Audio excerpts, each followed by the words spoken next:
Assalamualaikum, Ustaz. Waalaikumsalam warahmatullahi wabarakatuh. Gimana kabarnya Bang Dong? Alhamdulillah, Ustaz. Ustaz, Ana mau tanya sedikit, Ya. Ustaz. Bukankah orang yang ikhlas itu, Ustaz, adalah orang yang berbahagia hidupnya? Iya, benar. Lalu, apakah bisa kita katakan sebaliknya, Ustaz, orang yang riya itu dikatakan dia menderita gitu, Ustaz? Iya benar, orang yang ria adalah orang yang menderita. Adapun orang yang ikhlas adalah orang yang berbahagia. Kenapa? Karena orang yang ikhlas, perhatian dia adalah bagaimana penilaian Allah terhadap dia. Dan tatkala dia berbuat amal soleh dan dia tahu Allah mengetahui amalannya, sudah cukup bagi dia. Allah mengetahui, dia akan bahagia. Berbeda dengan orang yang ria. Dia sibuk dengan memperhatikan komentar orang lain.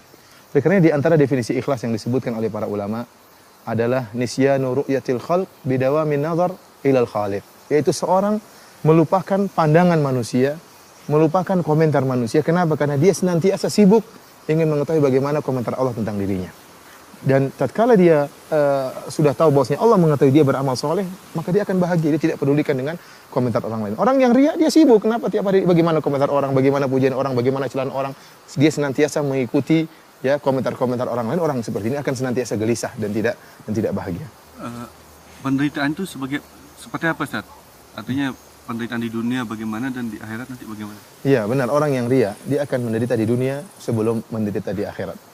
Adapun menderita di dunia, sebagaimana dijelaskan oleh sebagian ulama, orang yang ria akan menderita sebelum dia beramal soleh, kemudian dia menderita tatkala sedang beramal soleh, dan dia menderita pula tatkala sedang dan setelah selesai beramal soleh.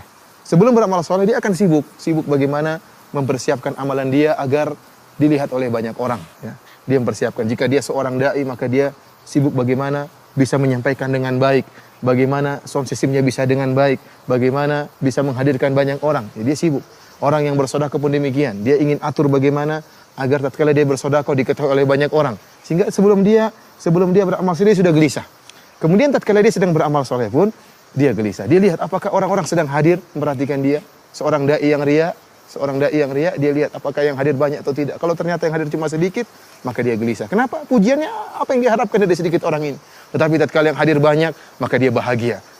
Sehingga dia pun gelisah seperti ini. Orang yang sedang umroh kemudian ingin ria, maka dia sibuk tatkala sedang melaksanakan umroh, ingin difoto di sini, ingin foto di sana, ingin berpose di hadapan Ka'bah, ingin berpose di tatkala sedang sa'i di Safa dan Marwah. Ya, demikian juga orang sedang berhajian, sedang ingin berpose di padang Arafah, sedang bergaya berdoa di foto. Dia sibuk tatkala sedang beramal soleh dan dia gelisah. Allah berikan dia kegelisahan. Terlebih lagi tatkala selesai dia beramal soleh. Kenapa? Dia menantikan pujian orang. Kapan dia dipuji? Dia sudah berusaha dan dia sudah berkorban. Yang berdakwah dia sudah sibuk menyiapkan materi, dia sudah berceramah dengan letihnya, dia sudah berjalan ke tempat yang jauh, yang dermawan, dia sudah mengorbankan uangnya, sudah menyumbangkan uangnya. Sekarang tinggal tunggu tujuan dia itu kapan dia dipuji. Jika tidak ada yang memuji dia, maka dia sangat menderita. Kenapa tujuan dia tidak tercapai? Kemudian jika ada yang memuji dia pun belum tentu dia bahagia. Kenapa? Terkadang seorang memuji dia tidak sesuai dengan harapan dia. Ya, tatkala dia beri sumbangan kepada seorang yang miskin. Orang yang miskin ini tidak pandai memuji. Dia mengatakan, "Terima kasih, Pak." Bagi dia pujian terima kasih ini kurang. Seharusnya orang miskin tadi mengatakan, "Terima kasih, Pak. Sungguhnya ini adalah bantuan yang paling besar. Kalau tidak ada bantuan ini saya akan meninggal dunia, Pak." Dia ingin seperti itu, dipuji diangkat setinggi langit. Tapi ternyata orang yang dibantu tidak pandai memuji, maka dia pun gelisah. Dia sedih ternyata pujiannya seperti itu. Ya, oleh karenanya sebagian ulama menyebutkan kisah tentang seorang yang sedang sholat. Ya, seorang sedang sholat, kemudian tatkala dia sedang sholat, ada dua orang di sampingnya sedang ngobrol-ngobrol. Kemudian yang satu mengatakan kepada yang lain, "Lihatlah orang yang sedang sholat itu, orang ini rajin sholat." Rupanya orang yang sedang sholat ini, dia juga sedang berpuasa dan dia mendengar pujian mereka.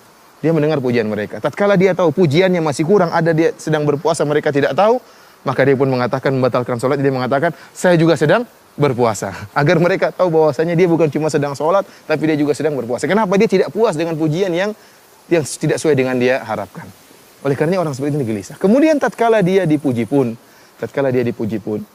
sesuai dengan yang dia harapkan, dia akan gelisah lagi. Kenapa? Dia berharap pujian tersebut berkesinambungan. Dan kita tahu namanya orang tidak mungkin muji terus-menerus. Terkadang dia muji, terkadang dia kurang pujiannya, terkadang dia mencela, maka dia pun senantiasa dihinggapi dengan kegelisahan. Dan Bang Dung yang paling menderita, orang yang menderita, tatkala muncul seorang yang menyaingi dia. Namanya orang yang ria, dia ingin dinomorsatukan.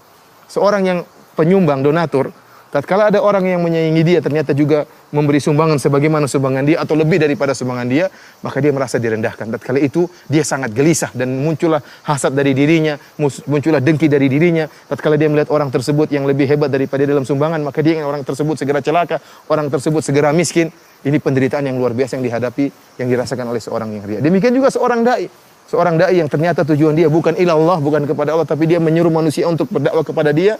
Begitu ada seorang dai yang lain yang kemudian ceramahnya bagus, ceramahnya lebih hebat, maka dia akan menderita. Kenapa? Ada saingan. Ada saingan bagi dia. Orang seperti ini sangat menderita. Maka dia berusaha menjatuhkan saingan dia tersebut. Kenapa? Karena dakwah dia bukan karena Allah Subhanahu wa taala. Dan ini penderitaan yang luar biasa bagi seorang yang riya di dunia.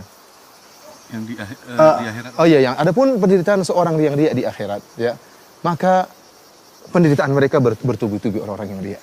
Yang pertama, Bang Dung, orang-orang yang riya, ya, akan dipermalukan oleh Allah Subhanahu wa taala. Ya, Allah Subhanahu wa taala akan permalukan mereka. Dalam satu hadis dalam riwayat Al-Bukhari, kata Nabi sallallahu alaihi wasallam, "Man samma Allahu bih wa man yura'i lahu bih." Barang siapa yang beramal soleh agar disebut-sebut, maka Allah akan sebutkan niat busuknya, Allah akan bongkar di hadapan khalayak. Barang siapa yang beramal soleh supaya riya, supaya dilihat oleh orang lain, Allah akan menampakkan keburukan niatnya tersebut di hadapan khalayak. Bukan di depan satu dua orang, tapi di hadapan khalayak. Bagaimana seorang tidak dipermalukan? Dia permalukan. Dia dahulu nampaknya seorang yang ikhlas, seorang yang dermawan ikhlas, seorang dai nampaknya ikhlas. Ternyata ada niat busuk dalam dirinya. Dia ingin dipuji, ingin diagungkan, ingin dinomorsatukan, dan itu akan dibongkar oleh Allah Subhanahu wa taala di hadapan murid-muridnya, di hadapan teman-temannya. Ini dipermalukan oleh Allah. Oleh karenanya di antara tafsiran hadis ini disebutkan oleh Hafidz Ibnu Hajar rahimahullah dalam Fathul Bari, bahwasanya Allah Subhanahu wa taala mempermalukan dia dengan menampakkan pahala-pahala amalan soleh dia. Jika dia seorang dai, jika dia seorang dermawan, jika dia seorang mujahid, Allah akan nampakkan pahala-pahala dia di hadapan dia. Begitu dia senang dengan pahala-pahala tersebut, tiba-tiba Allah Subhanahu wa taala menjadikan pahala tersebut seperti debu yang berterbangan. Ya, dia memperdaya manusia dengan menampakkan dirinya ikhlas ternyata tidak ikhlas, maka Allah akan perdaya dia di akhirat kelak. Ini yang pertama dipermalukan di hadapan khalayak. Yang kedua, Allah Subhanahu wa taala mempermalukan dia dari sisi yang lain. Allah menyuruh dia untuk mencari ganjaran dari orang-orang yang dia riya. Kata Nabi sallallahu alaihi wasallam dalam hadis riwayat Imam Ahmad, kata Nabi sallallahu alaihi wasallam, "Akhwafu ma akhafu alaikum asyirkul asghar." Yang paling aku khawatirkan menimpa kalian adalah syirik kecil. Para sahabat bertanya, "Wa ma syirkul asghar?" Apa itu syirik kecil wahai Rasulullah sallallahu alaihi wasallam? Kata Nabi sallallahu alaihi wasallam, "Ar-riya, syirkul asghar adalah riya." Kemudian beliau mengatakan, Rasulullah SAW mengatakan, "Yaqulullahu tabaraka wa ta'ala yaumal qiyamah hina jazan nas." Allah akan berkata, Yaqulullahu tabaraka wa ta'ala li haula, Allah akan berkata kepada orang-orang yang riya pada hari kiamat tatkala Allah memberi balasan kepada manusia. Kata Allah Subhanahu wa taala, "Idhabu ila alladziina kuntum turauna fid dunya." Kalian orang-orang yang riya, pergilah kalian mencari balasan kepada orang-orang yang dulu kalian harapan pujiannya. Fanzuru hal tajiduna indahum jazaan. Maka lihatlah apakah kalian akan mendapatkan balasan dari orang-orang tersebut. Dulu kalian beramal soleh karena ingin dipuji oleh kiai. Dulu kalian beramal soleh karena ingin dipuji oleh pejabat. Dulu kalian beramal soleh agar dipuji oleh guru. Apakah mereka akan bisa memberi balasan? Sepeser pun tidak ada, sedikit pun tidak ada. Karena pada hari kiamat jaza balasan hanya dari Allah Subhanahu wa taala. Ini pun bentuk dipermalukan, ya. Allah mengatakan, kalian dulu mencari muka sama orang tersebut, cari muka sama orang tersebut. Bayangkan bagaimana kalau kita mencari muka kepada orang yang buruk, orang yang ternyata masuk dalam neraka jahanam. Kita dipermalukan, kata Allah, cari itu. Itu kalian dulu mencari muka kepada orang tersebut, tuh orang tersebut ternyata dalam neraka jahanam. Ini suatu perkara yang sangat memalukan bagi orang-orang yang riya. Kemudian penderitaan orang yang riya di akhirat pula, mereka adalah orang yang pertama kali diazab oleh Allah Subhanahu wa taala. Dalam satu hadis Nabi sallallahu alaihi wasallam menyebutkan, awwalu ma yuqda yaumal qiyamah. Orang yang pertama kali disidang oleh Allah Subhanahu wa taala adalah 3 orang. 3 orang yang melakukan amal-amal soleh yang sangat luar biasa. Yang pertama adalah rajulun ustusyhid, seorang yang mati syahid. Ya, maka Allah fa'utiya bihi, Allah datangkan orang yang mati syahid ini. Kemudian Allah fa'arrafahu ni'amahu fa'arafaha. Allah ingatkan nikmat-nikmat yang Allah berikan kepada orang ini dan dia ingat nikmat-nikmat tersebut.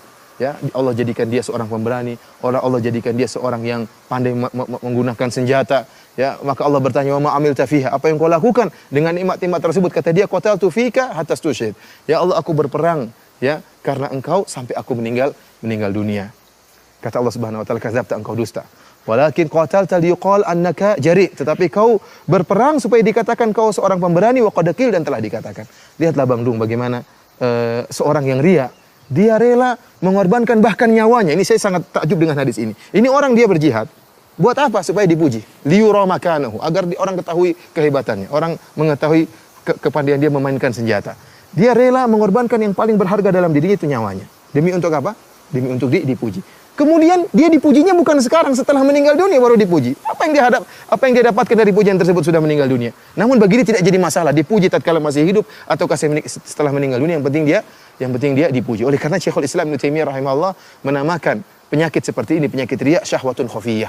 Syahwat, orang ingin pujian itu syahwat. Sebagaimana orang yang lapar punya syahwat terhadap makanan. Seorang laki punya syahwat terhadap wanita yang cantik. Orang yang riya juga punya syahwat ingin dipuji. Maka dia mengorbankan segala sesuatu, yang penting dia memuaskan syahwatnya tadi. Yang penting dia dipuji. Seorang mujahid bahkan mengorbankan nyawanya. Ya. Orang yang dermawan mengorbankan hartanya. Yang penting apa? Dipuji. Maka orang yang mujahid tersebut kata Allah, kadzabta, engkau dusta, tetapi engkau berperang supaya dikatakan engkau pemberani, wa qad qil, dan telah dikatakan. Keinginanmu untuk dipanggil sebagai pemberani dikabulkan oleh Allah Subhanahu wa taala di dunia. Ini juga dalil bahwasanya pujian orang, tunduknya orang kepada kita, sanjungan orang kepada kita bukan dalil bahwasanya kita selamat. Bisa jadi kita diazab oleh Allah Subhanahu wa taala. Ini yang pertama.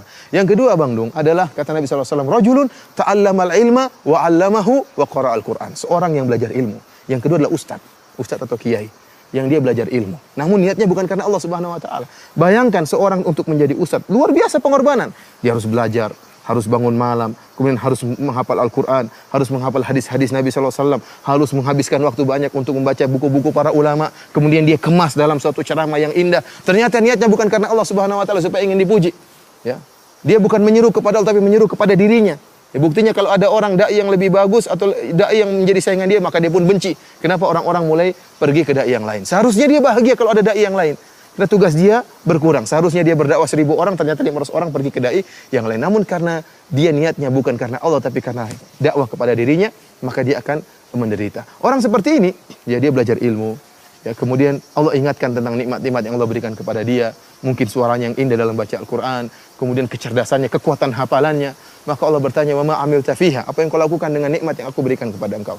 Kata dia, "Ta'allamtul ilma wa qara'tu fikal Qur'an." Aku belajar ilmu ya Allah dan aku baca Al-Quran karena engkau ya Allah. Kata Allah, "Kadzabta, engkau dusta, tetapi engkau mengajarkan Al-Quran liqal annaka qari', supaya dikatakan engkau adalah ahli baca Quran, wa qad qil, dan telah dikatakan. Tsumma umira bihi fasuhiba ala wajhi hatta ulqiya finnar." Maka Allah merintahkan para malaikat untuk menggeret orang ini di atas wajahnya, kemudian dilemparkan dalam neraka jahanam. Ini yang kedua. Yang ketiga, Bang Dung, yang disiksa pertama kali pada hari kiamat adalah seorang yang dermawan. Kita tahu dermawan adalah ibadah yang sangat mulia, membantu orang lain. Maka rajulun, kata Nabi SAW, rajulun atahullahu min asnafil mali kullihi. Seorang yang Allah berikan segala bentuk jenis harta kepada dia. Sawah ladang dia punya, tanah banyak dia punya, rumah mewah dia punya, istana dia punya, mobil mewah dia punya. Allah bertanya, "Wa ma amilta fiha?" Apa yang kau lakukan dengan nikmat-nikmat tersebut?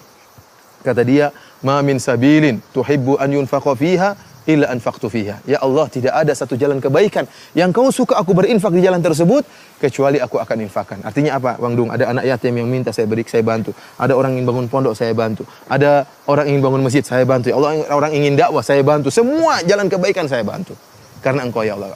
Kata Allah, kadzabta, engkau dusta, tetapi engkau melakukannya liuqal annaka jawad, tetapi engkau melakukannya supaya dikatakan engkau dermawan, wa qad qil, dan telah dikatakan. Niatmu untuk dikatakan sebagai dermawan dikabulkan oleh Allah. Kau dapat bagian di dunia tapi di akhirat tidak dapat apa-apa, maka Allah merintahkan malaikat untuk melemparkan orang ini dalam neraka jahanam. Oleh karenanya, Bang Dung, orang yang riya, dia adalah orang yang mencelakakan dirinya sendiri. Dia menderita di dunia, terlebih-lebih lagi menderita di akhirat. Tidak ada jalan keluar dari hal ini kecuali seorang melatih dirinya untuk ikhlas kepada Allah Subhanahu wa taala, menjadikan pahala atau amalan dia semata-mata hanya karena Allah Subhanahu wa taala.